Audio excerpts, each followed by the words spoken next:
और चलिए बढ़ते हैं अगली बड़ी खबर की ओर। युद्ध विराम के बाद में कतर के विदेश मंत्रालय का बयान सामने आया है। बड़ी खबर ये है कि कतर के विदेश मंत्रालय ने कहा है कि युद्ध विराम के बाद में जो हालात हैं, अब कतर में जो नुकसान हुआ है उसकी भरपाई ईरान को करनी होगी। ये कतर के विदेश मंत्रालय की तरफ से कहा गया।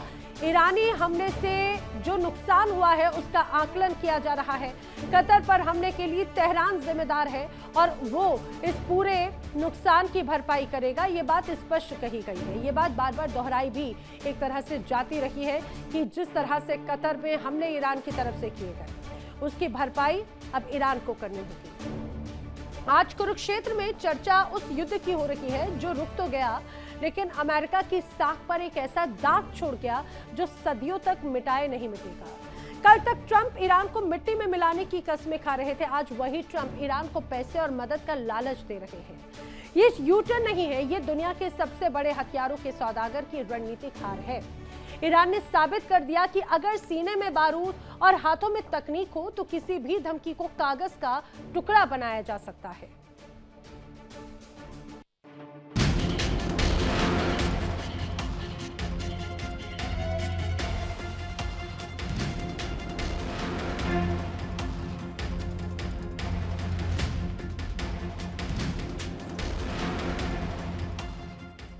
डोनाल्ड ट्रंप का लहजा क्यों बदला? इसका जवाब उन मिसाइलों में है जिन्होंने अमेरिकी बेस पर कोहराम मचा दिया था। डोनाल्ड ट्रंप ने कहा था कि सभ्यता मिटा देंगे। ईरान ने जवाब दिया, पछतावे के सिवा कुछ नहीं मिलेगा।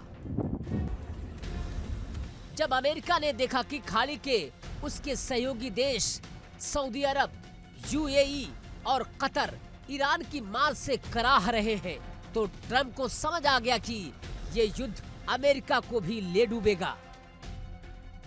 इसी डर ने ट्रंप को 24 घंटे के अंदर शांति दूत बना दिया। ईरान ने अपनी शर्तें टेबल पर पटक दी। होर्मुज पर नियंत्रण हमारा है, यूरेनियम संवर्धन जारी रहेगा और सारे प्रतिबंध हटाने ही होंगे। अमेरिका को ये शर्तें माननी पड़ी क्योंकि उसे पता है कि होर्मुज बंद हुआ तो पूरी दुनिया की अर्थव्यवस्था पाषाण युग में पहुंच जाएगी।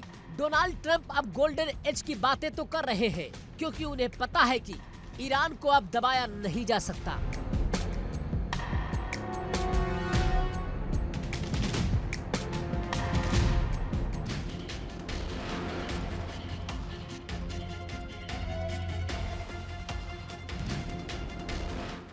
डोनाल्ड ट्रंप का यू टर्न उनके गिरते ग्राफ और ईरान की बढ़ती ताकत की गवाही दे रहा है। क्या 2 हफ्ते के सीज फायर किसी बड़े तूफान से पहले की शांति है या फिर ईरान ने सच में अमेरिका को उसकी औकात बता दी है? ईरान ने अपनी 10 शर्तों को मेज पर क्या पटका? वाशिंगटन के होश उड़ गए। होर्मुज स्ट्रेट पर ईरान का कब्जा, परमाणु संवर्धन जारी रहने की जिद और प्रतिबंधों को कचरे में फेंकने की शर्त। डोनाल्ड ट्रंप को समझ आ गया कि ये जंग अमेरिका को पाषाण युग में ले जा सकती है। गिरती लोकप्रियता और खाड़ी में पिटती साख ने ट्रंप को झुकने पर मजबूर कर दिया। 2 हफ्ते का ये सीज फायर शांति की शुरुआत है या किसी महाविनाशकारी तूफान से पहले की खामोशी? ईरान ने अपनी औकात बता दी है कि अमेरिका नई चाल चल रहा है। कुरुक्षेत्र सज चुका है और इस बार बाजी ईरान के हाथ में दिख रही है।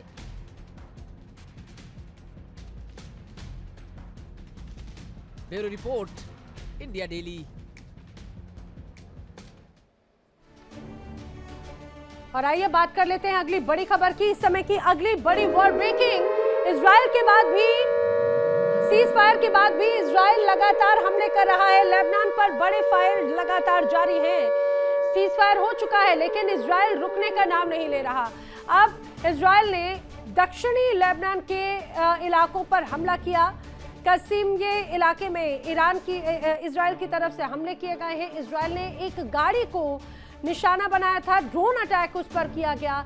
इजराइल ने ड्रोन अटैक से गाड़ियों को तबाह किया है। तस्वीरें भी सामने आ रही हैं। अब जिस तरह से सीज फायर हुआ, लेकिन उस सीज फायर के बावजूद लगातार हमले इजराइल की तरफ से किए जा रहे हैं। ये पहली खबर आई थी कि इजराइल इस सीज फायर के लिए तैयार नहीं है। लेकिन जिस रूप में अब ये पूरा सीज फायर हुआ, इजराइल की तरफ से क्लियर कहा गया कि अभी भी ट्रिगर पर हमारी उंगलियां हैं। अब देखिए, लेबनान जहां पर हिजबुल्लाह के कई ठिकाने हैं, वो लगातार बड़ी चुनौतियां इजराइल को देते रहा है और अब उन तमाम प्रॉक्सीज को भी निशाना बना रहा है इजराइल। सीज फायर के बावजूद हमले लगातार जारी हैं। देखिए, बड़ी खबर ये कि सीज फायर के बावजूद नेतन्याहू की धमकियों का सिलसिला थमने का नाम नहीं ले रहा है। बड़ी धमकी, सीज फायर के बावजूद बड़ी धमकी दी है बेंजामिन नेतन्याहू ने। लेबनान पर हमले रुकने वाले नहीं हैं, हमले होते रहेंगे। सीज फायर के फैसले में लेबनान शामिल नहीं है, नेतन्याहू ने कहा। हिजबुल्लाह के ठिकाने सुरक्षित नहीं रह सकते। एक तरफ फ्रांस की तरफ से कहा गया था कि जो सीज फायर है उसमें लेबनान को भी शामिल किया जाना चाहिए, लेकिन ये बौखलाहट ही है शायद बेंजामिन नेतन्याहू की, क्योंकि वो ईरान के साथ सीज फायर के पक्ष में नहीं थे। लेकिन जब सीज फायर हुआ तो अपना गुस्सा, अपनी आक्रामकता वो सब डालना चाहते हैं लेबनान पर।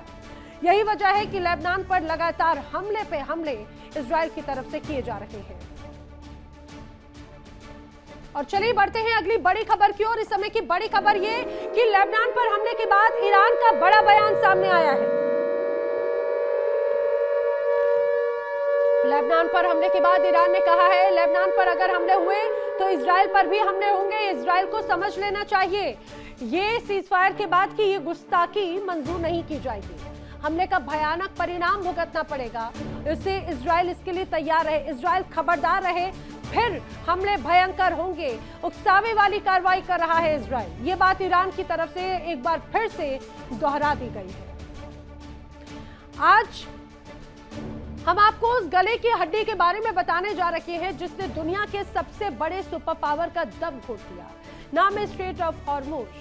कल तक जो अमेरिका समंदर का बेताज बादशाह होने का दम भरता था, आज उसी अमेरिका ने ईरान के सामने घुटने टेक दिए हैं। ईरान ने हॉर्मुज की ऐसी नाकेबंदी की कि पूरी दुनिया में तेल और गैस के लिए हाहाकार मच गया। न्यूयॉर्क से लेकर लंदन तक महंगाई ने कोहराम मचा दिया और आखिरकार अमेरिका को अपनी अकड़ छोड़कर ईरान की शर्तों पर युद्ध विराम करना पड़ा। क्या ये वाकई में शांति है, या हॉर्मुज के जाल में फंसा अमेरिका अब ईरान को नया चौधरी मान चुका है?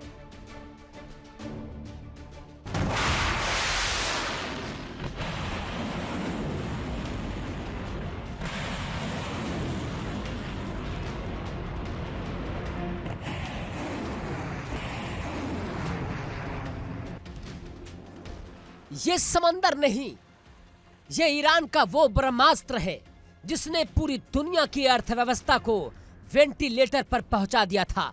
जब ईरान ने हॉर्मुज की नाकेबंदी की तो दुनिया की नब्ज रुक गई। तेल की किल्लत, गैस का संकट और आसमान छूती महंगाई, खाड़ी देशों का व्यापार ठप होने लगा और अमेरिका का सिस्टम फेल हो गया।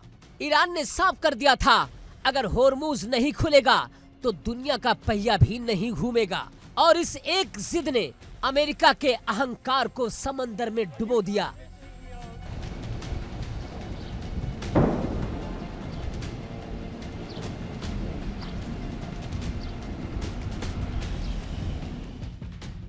सीधे रास्ते काम नहीं बनता तो अमेरिका ने चालाकी की। ओमान को मोहरा बनाकर यूएनएससी में प्रस्ताव लाया ताकि हॉर्मुज पर ईरान की पकड़ ढीली की जा सके। लेकिन वहां भी अमेरिका को ऐसी करारी शिकस्त मिली जिसे वो सदियों नहीं भूलेगा। चीन और रूस ने वीटो पावर का इस्तेमाल कर अमेरिका के मिशन को धड़ाम कर दिया।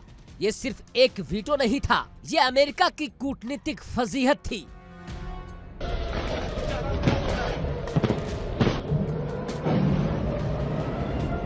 युद्ध विराम तो हो गया, हॉर्मुज खुलने की बात भी हो रही है, लेकिन अब सबसे बड़ा सवाल, क्या अब जहाज मुफ्त में गुजरेंगे या ईरान ने हॉर्मुज को अपनी निजी जागीर बना लिया? खबरें हैं कि अब इस रास्ते से गुजरने वाले हर जहाज को ईरान की शर्तों और टोल से गुजरना पड़ सकता है। यानी जो रास्ता कभी अमेरिका की धौस में था, आज वहां का नया सुल्तान ईरान बन बैठा। ये युद्ध विराम नहीं बल्कि हॉर्मुज के जरिए ईरान का शक्ति प्रदर्शन है।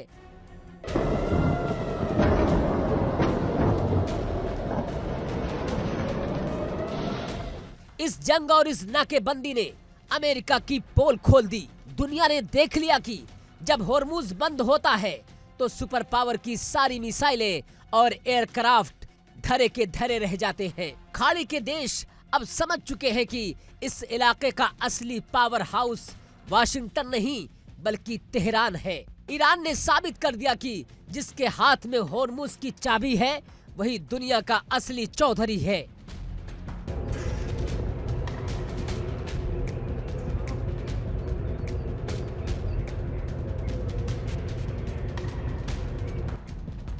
होर्मुज ने युद्ध विराम कराया, लेकिन ये शांति अमेरिका के लिए एक दुस्वप्न जैसी है। ईरान ने न सिर्फ अपनी सैन्य शक्ति दिखाई बल्कि दुनिया की अर्थव्यवस्था को बंधक बनाकर ये बता दिया कि अब मिडिल ईस्ट के नियम तेहरान में लिखे जाएंगे। क्या अमेरिका इस अपमान को सह पाएगा या फिर ये सिर्फ एक लंबी जंग की छोटी सी खामोशी है? Bureau report, India daily.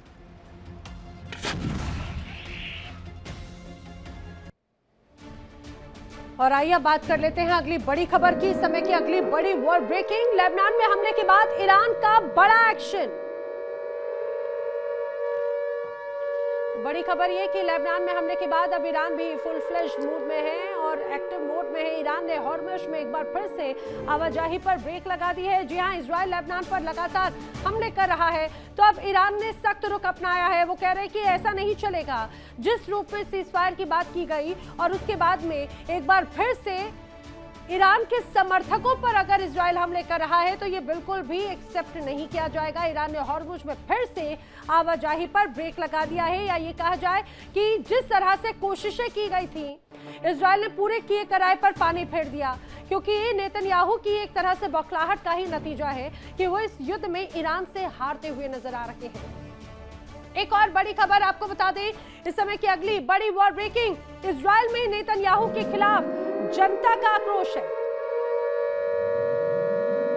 Israel में नेतन्याहू के खिलाफ लोग सड़कों पर उतर आए हैं। नेतन्याहू के खिलाफ अब विपक्षी नेता भी लामबंद हो रहे हैं। अब विपक्ष के नेता सोशल मीडिया पर विरोध जता रहे हैं। इजराइल के लिए राजनीतिक आपदा है। यार लैपिड ने कहा, इतिहास में ऐसी राजनीतिक आपदा कभी नहीं हुई। इजराइल को सीज फायर बताया भी नहीं गया। बातचीत की टेबल पर भी इजराइल को शामिल किया ही नहीं गया। इससे ज्यादा बेइज्जती और कुछ नहीं हो सकती। ये देखिए, ये सीधे सीधे सोशल मीडिया पर पोस्ट करके अब नाराजगी जताई जा रही है। ये बेंजामिन नेतन्याहू के खिलाफ लोगों की नाराजगी है, चाहे बात वहां के लोग हो या फिर वहां का विपक्ष लगातार अब नेतन्याहू का विरोध कर रहा है। देखिए इंडिया डेली 24/7 अब आपकी स्मार्ट टीवी पर। इंडिया डेली मौजूद है सभी डिजिटल प्लेटफॉर्म पर लाइव और लगातार। इंडिया डेली 24/7 हर दिन राष्ट्र को समर्पित।